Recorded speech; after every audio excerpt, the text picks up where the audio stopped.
श्रावण महिना आनंदाचा आणि सणांचा महिना. श्रावण मासी हर्ष मानसी असे कवींनी त्याचं वर्णन केलं आहे. त्यातही श्रावणातला सोमवार म्हणजे भक्ती आणि शक्तीचा वार.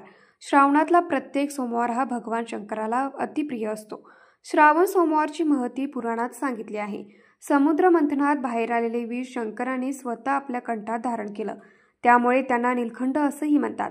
या विषाचा दाह कमी होण्यासाठी श्रावण मासी त्यांना जलाभिषेक करतात. शिवभक्त तर सोमवारी उपवास व जप करतात. शंकराला बेलपत्र अर्पण करतात. शिवस्तुतीची भजने सुद्धा गायली जातात.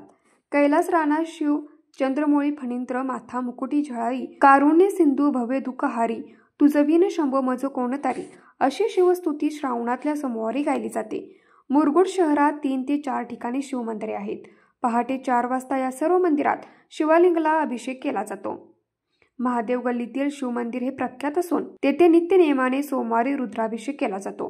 मुरगुड येथील जंगम स्वामी हे गेल्या 4 पिढ्या शिवलिंगाची पूजा करत आलेले आहेत. सध्या शिवानंद स्वामी व त्यांचे पुत्र वैभव स्वामी हे या मंदिरात नित्य पूजा करत असतात.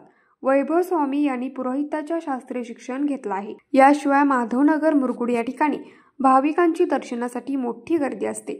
येथील शिवमंदिरचे पुजारी शिवानंद यशवंत एकल आणि वागेश्वरी मठ चिमगावचे पुजारी अजित महादेव लोंढे शिवमंदिर या ठिकाणी मोठी गर्दी असते. न्यूज मराठी 24 साठी विनोद शिंगे, कोल्हापूर.